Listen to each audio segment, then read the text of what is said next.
I'm Melissa, sitting in my thriving studio, looking at the designs for a major new client. My mind drifts back to that fateful dinner 2 years ago.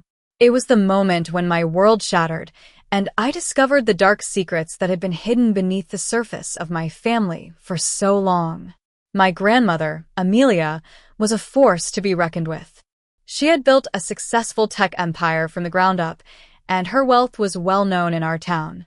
My parents, Linda and David, on the other hand, lived a simple middle-class life. Dad worked as a schoolteacher and Mom was a part-time librarian.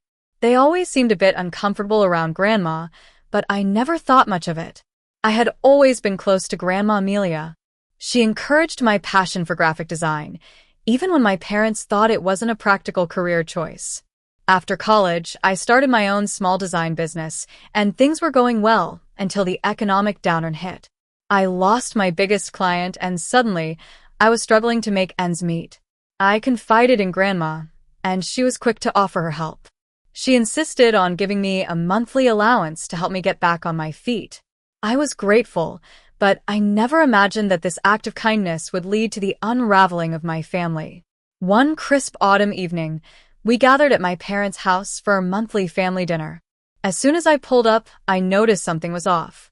Dad was driving a brand new luxury car, and the house had been completely renovated. The living room was filled with expensive furniture, and the kitchen was equipped with state-of-the-art appliances. I was shocked. My parents had always been frugal, so this sudden display of wealth didn't make sense. As the evening progressed, I couldn't shake the feeling that something was wrong. My older brother, Ethan, who worked in marketing, was unusually quiet and seemed to be avoiding eye contact. My younger sister, Lily, a medical student, was constantly checking her phone and seemed on edge.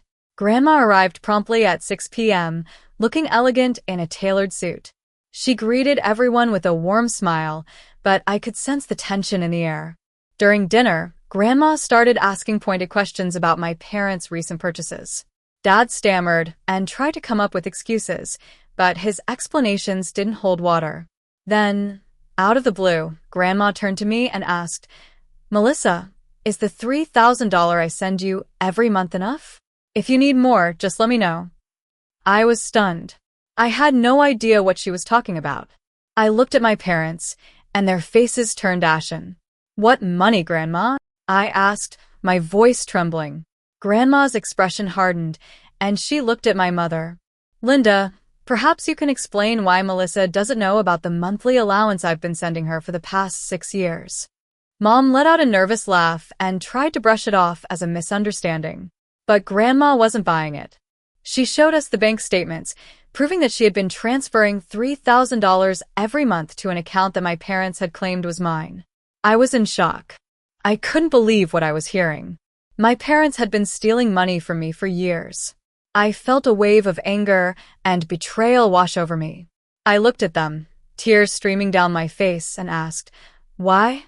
Why would you do this to me?" Mom's face crumpled, and she started to sob.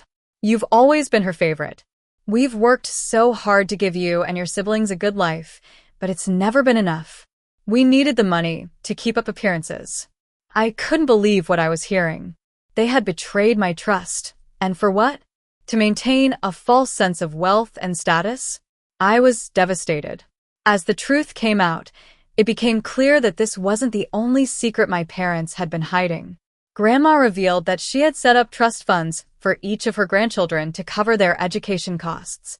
But my parents had misappropriated the money, leaving us with student loans that we shouldn't have had. Ethan and Lily were equally shocked and angry. Ethan had been struggling to pay off his student loans for years, and Lily had been constantly worried about the cost of her medical degree. We had all been working so hard, believing that we were on our own, when in fact, our parents had been sitting on the money that was meant to help us. The dinner ended in a storm of accusations and tears.